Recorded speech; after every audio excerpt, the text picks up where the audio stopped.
ay, yeah. Ay, ay, ay. Miracles come while we in the fight. Don't give up and hold him tight. You will have a visible battle scar, but never forget who you are and fight, fight, fight. Hello, and welcome to Embracing the Fight. I am Erica Lamar, your digital creator and host. And I hope that you have gone to YouTube and you have clicked like, you have subscribed, and you have shared Embracing the Fight because you believe in what I'm talking about.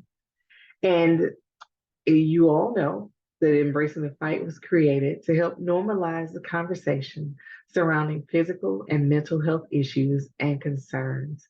So, this is episode 36. And what I want us to talk about is family from different aspects. So, before I jump into that, the next few episodes going forward, I'll actually have people to come on and talk about their particular fight. And I'd be remiss if I didn't say something about one of my childhood friends that actually passed away on this past week. Her name was Kisa Jones, and I would like to dedicate this episode to her. She lost her battle to breast cancer, and I would have loved to have had her to come on the show. However, I've talked to some other people that are currently going through a fight and they want to be able to share their message. And I want to use this platform to allow them to do that. All right, so let's just jump on in and let's talk about family. You know how they always tell you you can't, choose your family. You just kind of get, what you get. You can choose your friends, but you can't choose your family. That's the same kind of deal with things that are passed on, from generation to generation. For instance, if you have paranoid schizophrenia in your family, and a lot of people know that if they have relatives that have, say, any other type of mental illnesses like paranoid schizophrenia, autism, things of that nature, previously people would consider that to be a weakness and they would either put this person away like in a mental institution, or this was that aunt or that uncle or that cousin, that no one really talked about. It was kind of a, hush hush thing. It was like, oh, we can't talk about that, or this child is this way because this happened to them or that happened to them. And it continued to persevere through the generations because it's nothing that anyone wanted to deal with. It just showed up like in a different form. So imagine being raised by a person that was paranoid schizophrenic and they didn't necessarily take their medication. So all of the hallucinations, all of the anger, all of the different things that can come along with paranoid schizophrenia, imagine that being thrust upon a child that doesn't understand. And you have another person, say that they're married to, that is dealing with that or living with that. And it's like, well, what do you do? Because paranoid schizophrenia isn't necessarily something that, shows itself when you're young. It usually comes out when you're in your mid 20s, to late 20s, early 30s. And when it comes out, with a vengeance. And I say that because I saw that, firsthand. And I wasn't, as a child, I was terrified, to go outside and to be, around this particular relative. But then as I got older, I started to understand that this was, a mental illness and that he would never do anything, to harm me. It was like his bark was much stronger, much greater than his bite. And it made me more sensitive to people that had mental illness. And I've sat and I've talked to my nieces, and one of them actually had the opportunity to talk with a person that was mentally ill, and her interaction with them at first, to her parents and anyone listening, would be totally alarming. But she was able to have a calm and normal conversation that didn't cause this person to be provoked, and they didn't attack them, they didn't snatch them, they didn't do, anything crazy. They went on, about their business. And I was happy on one end because she's a kind, gentle, soul. But then on the other end, it's like, okay, what if this person, were to have meant her, some harm? How do you separate those things? How do you teach your children, to be kind to those that have mental illnesses, but at the same time, to be cautious? Because, like I said, I grew up around that. So I know, what it looks like when a person, has a mental illness. I know how to separate that from someone who, say, is violent or vicious or angry just for no reason at all. And it's a very difficult thing to try to teach to someone else. So when dealing with people with mental illnesses, you have to be compassionate, you have to be kind, and you have to be patient. Now, when they become violent, that's when you have to, extract yourself from the situation because you want to protect yourself, at all costs. I'm not saying, you gotta be the one that is the like they had the what is it, a ghost whisperer, like you're the person who deals with mental illness whisperer. I'm not saying that you have to put yourself in that situation. I'm just saying that when you have people in your family that have these type mental illnesses, treat them as people.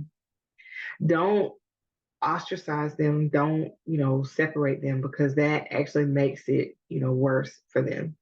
And I had the greatest example, to watch because even, when this family member was going, berserk, the person I watched basically, stayed calm the entire time, would barely raise his voice if he raised his voice at all.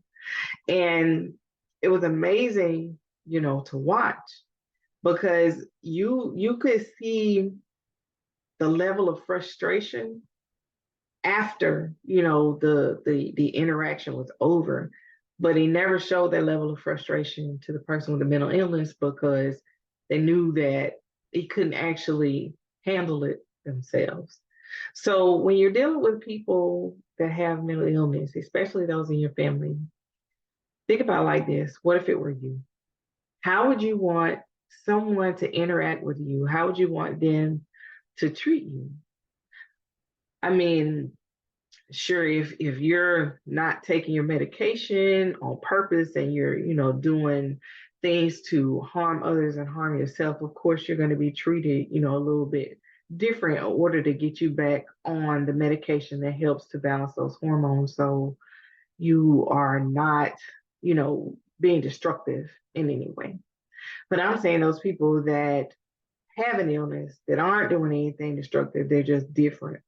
For instance, I know several people that have children that are autistic, and it's starts off being, a hurtful thing for them because they had high hopes and different things for their children. Not to say that kids with autism can't do great things because they do, and they do it, all the time. But when you hear that word and you have this little baby, a lot of the parents that I've talked to say, sometimes, they go through these depressed states. And then sometimes they're like, I'm gonna do everything I can to get my child to defy the odds. And it's a difficult thing, to navigate because most people who have an autistic child, this is the first time they've ever dealt with anything like this. And they probably only had one child that has it. And then say you got two or three other children, there are so many things that are weighing on you that go through your mind and say, okay, when I'm no longer here, to take care of this child, who is going to step into place and take care of this child? So there are certain things that you have to do, in order to set things up for people that that you love, that, is part of your family, that have mental illness that can help them to navigate life when their caregiver is no longer here. And I know a lot of people are probably saying, oh, that's going to cost a whole lot of money. It's going to do this, going to do that. Not necessarily. So you can look into starting a trust fund for this person. You can also look on Medicare and Medicaid.gov and see what's available for you to set up for them to make sure that they are taken care of. Because 9 times out of 10, when I was in the Birmingham area and I was trying to work with the homeless one on one, the majority of the homeless people that I met had some form of mental illness or they were veterans. And I'm not saying that there's a correlation between the two things. I'm just saying that the majority of those people were veterans or they were mentally ill. And the veterans that I talked to, the reason they weren't able to find a job was because the skills that they had obtained in the military didn't necessarily transfer to something in the civilian world. For instance, say if a person's just purely, infantry, and all they do, is go in and they fight tactically, and they're supposed to go in and just decimate everything out there. Sure, you can say let them come back, and be a police officer, but based off of what they've seen and what they've gone through, do you necessarily want for them to go through that type of trauma as a police officer?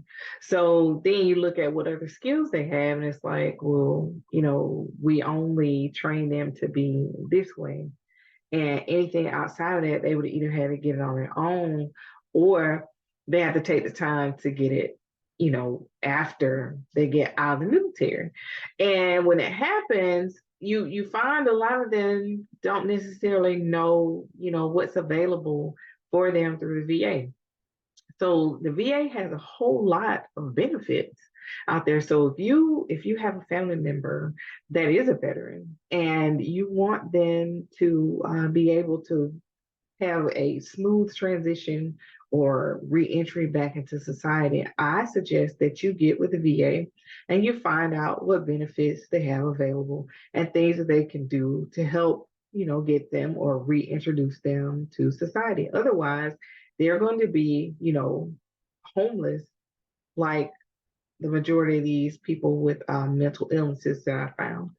And it's just odd to me how there's so much, help that the government has out there for people with mental illnesses, for the elderly, and for veterans. But those are the three largest groups that are currently homeless.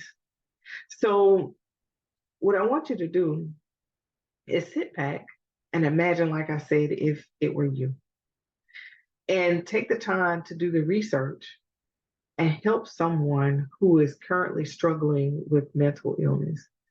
Because there are people out there that are struggling with mental illness that will go and, obtain weapons and go to different places and potentially shoot folks. And all they needed was for someone to sit with them and talk with them. Not saying that just the mentally ill do that. There are lots of people, that at some point in their life they lost their sense of judgment, and they went out and they committed a crime that took several lives, and then they tried to blame it on mental illness or temporary insanity. And with that being said, it's like, what causes that? And like I said, it goes back to the family, the support system, the people that you have that love you. And if you're having a struggle within your family with the people that, love you, then I know you have people that say, oh, I cut ties with my family and I made, my own friends. Well, when you made those friends became your family. I'm not saying stay in a situation where you're being belittled, you're being harmed, you're not growing, you feel like you are ostracized, and it is damaging, who you are. It is harming who you are mentally. I'm not telling you to stay there and be a part of that. That is not, what God has intended for you. He did not create us to be beneath, to be harmed, to be hurt. We were, put here to prosper, to love, to bring others to Him. And how can you bring others to God if your life is just filled with torment and torture? Makes absolutely no sense. So He wouldn't do that to you. So what I'm saying is, when you have a strong support system, whether it's biological family or a family that you created, those things will help with your mental stability. And if you are the one that is dealing with the mental illness, it's okay, to talk about it, to bring this up, to get help, because the healing only starts after you're able to talk about it. It only starts after you get help. Mental health therapy is one of the things that we need to do on a regular basis. Just like how you go to the dentist or you go to the doctor for regular checkups, it's very important that you have the time to talk to a mental health therapist. Think about it, even stress can cause your life and things in your life to cause you to act differently, and it affects you differently mentally. And in order for you to hold it together, you can't just rely on yourself. Because if you rely on yourself, you're going to get the same result that you've been getting, before. And that's insanity in itself. You need to get some help. And there's absolutely nothing wrong with going to see a mental health therapist, because I myself went to see a mental health therapist, after I divorced. And then when I started going through some things, at work, I had to actually sit down and talk to a therapist, because never in my life had I felt, the way that I was feeling when I was at work. It was like, this is not like, this can't be like, this is not, normal. Why am I feeling this way? Why are these people, treating me this way, when I know that I work hard and I know that, I'm an intelligent individual. And there's no sense in beating yourself up either. Just get the mental health therapy. That'll help you to sort, things out. And then even if you're not the one that needs the therapy at the time, it's important for you to support the person that does. Even if they ask you to go with them, you should go. Or if they feel like they can confide in you, you should listen, because you never know what impact your presence, your love, and your support can have on a person that's actually suffering with a mental illness or a mental health crisis. So take the time to do some research, find out what's available in your area, and try it out. Take some time for you. Decompress. Talk to a mental health therapist. And this will help to break some of the generational issues that you have that started years ago that no one ever addressed, or it was a family secret that people, kept from you.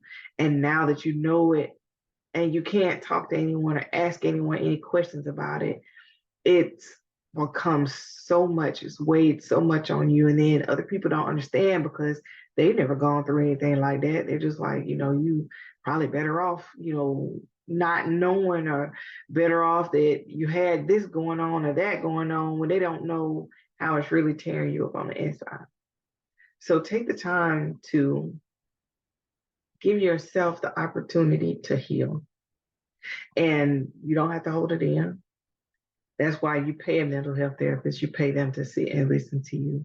If you don't have, someone that is close to you that can guide you and lead you and help you along the way. So thank you so much for listening to this episode of Embracing the Fight. And I really appreciate you taking this time out, because mental health is something that a lot of people really don't want to talk about. And I feel like we can heal one person at a time if we just had that conversation. So please click like, share, send this message out so we can get the conversation started. And please don't forget to subscribe to the channel on YouTube. And the channel is Embracing the Fight. Have an absolutely amazing day.